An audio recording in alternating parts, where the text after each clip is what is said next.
Hey folks, I'm Chris and I'm your Commander Mechanic.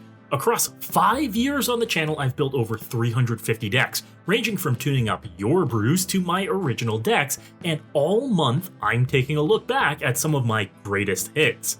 Starting with the Elf deck, hands down one of the best commanders printed ever, Lathril Blade of the Elves.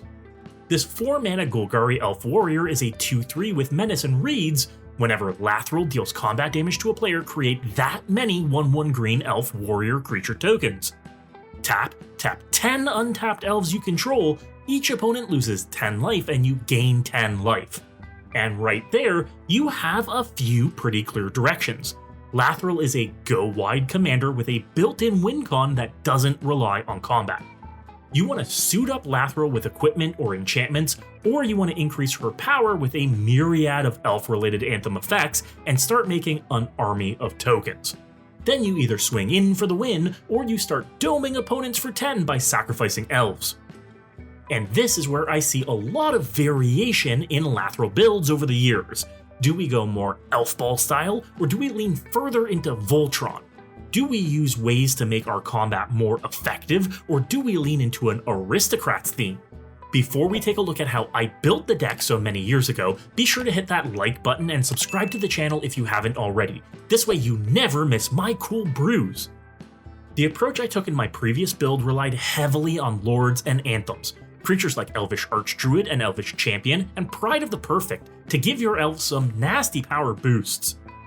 At the time, Kaldheim and Commander Legends were new sets, so Miara Thorn of the Glade, Abomination of Llanowar, and Harald King of Skemfar all made the list for various reasons, like extending some of your card draw or just being a way to go tall when going wide with an elf army. Now, speaking of extending that card draw, I look back and I realize that, as good as Skull Clamp is, it doesn't make the most sense to rely on it as a card draw engine when your goal is to make all of your 1/1 elves bigger than 1/1s, while having no way to sacrifice them on your own in the deck. Again, this is where it starts to get tricky. Do you now dilute the core focus of the deck to include alternate routes and conditions to victory? Should I keep Skull Clamp and add in some of the alters to have on-demand card draw that ends up paying for itself? And if I do that, should I now also include aristocrat effects to get some damage into opponents while doing that?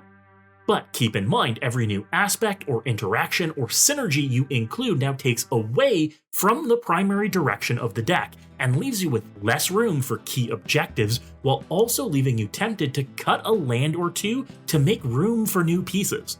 Now, my original list also included many notable equipment in it, like several swords, Feast and Famine, Fire and Ice, and Sinew and Steel, but do they still make sense to include? They are great for ensuring Lathril can connect to make even more elves, without a doubt, but since then, do we have any new equipment for them to take their place? And is it worth it to go all in on Lathril with more ways to protect her? We've seen plenty of new cards aimed at making sure a strong commander-focused deck doesn't lose its commander, so it is an entirely valid option. But in my original brew, I also included several tutors: Demonic Tutor, Vampiric Tutor, and Diabolic Intent, which, by today's standards, would make this a minimum of a Bracket 3 deck. That intent still stands. Bracket 3 is where I want this deck falling. But are those the most effective game changers to include now? In the time since the original deck, we've seen so much more elf support. The Lord of the Rings sets in particular brought us Galadrim Brigade, Galadrim Ambush, and Windswift Slice, all aimed at going wide with extra benefits. Outlaws of Thunder Junction gave us another pair of haste-enabling boots and Lava Spur boots, great for a commander that wants to deal combat damage right away. We also got Ivar the Pummeler in Duskmourn, which is not only a beefy elf, but one that acts as a repeatable way to pump your board for some scary alpha strikes, while also protecting himself from removal easily. Foundations gave us Blasphemous Edict, a board wipe that we could easily make one-sided in a deck intended to spew out little elf tokens over and over, as well as Banner of Kinship. Any token decks must have for ongoing anthems to all your elves. Easy enough to drop onto a board with 5 or so elves for a surprise bashing to the table. And Leyline Axe, one of my all-star new equipment that's a must-have in any deck where your commander dealing combat damage to an opponent is part of your game plan. Most notably, Bloomburrow brought us 3 Tree City, one of the most amazing lands for an elf deck like this, a way for us to generate ludicrous amounts of mana in addition to some of our mana dorks that are in the deck. With the new commander bracket system in place, as well as new game changers added recently, I feel that Natural Order is a shoo-in to grab the newly reprinted and more affordable than ever Craterhoof Behemoth. This leaves me aiming to drop the equipment focus from the deck entirely, leaving in only a few equipment that either help Lathril make more elves via double strike, or give her haste and protector from removal. Working to include Triumph of the Hordes, a card I intentionally left out of my first brew, ensures that a Bracket 3 deck has the teeth required to make an impact at that level. Just remember the intent of a Bracket 3 pod and don't pop off too soon. The continued focus on Anthem effects, particularly those on bodies, is what the deck is about now. This means there needs to be a conscious effort put into protecting your creatures on board, so more gotcha effects are pretty critical. Tyvar Stand, Tameo Safekeeping, and Snakeskin Veil all make the cut in addition to other tools in the original list: Heroic Intervention, Wrap and Vigor, and Golgari Charm. This means you won't want to tap out entirely on turns you suspect an opponent may be looking to wipe the board. Another lesson I've learned in deck building since the original brew is that 36 lands just does not cut it. I've been building any deck, even those with mana dorks, with a minimum of 38 lands for consistency's sake, including more card draw in my decks to ensure that you find the lands and usable cards you need in equal measure. Mana generation and card draw wins games, folks.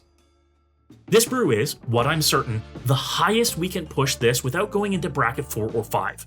We have ways to pump our commander and our elf tokens, ways to go wide with elf tokens without our commander, and win cons outside of combat with one-time drain effects. Let me know what cards you feel are must-haves in any Lathril deck, or any elf deck in general. Be sure to share your lists in the comments as well. If you want to compare both my original list and the new upgraded version of the deck, they're both linked in the description at my sponsor, Moxfield. Moxfield is the best deck building platform in the world and makes it easy to build decks to specific brackets thanks to their built-in automated bracket detection tools. Never misjudge your decks again, and be sure to follow my profile to never miss any of my brews. If you want to pick up any of the cards for this list, be sure to go to Card Trader. Use my promo code MECHANIC now for 5% off your orders from any TCG.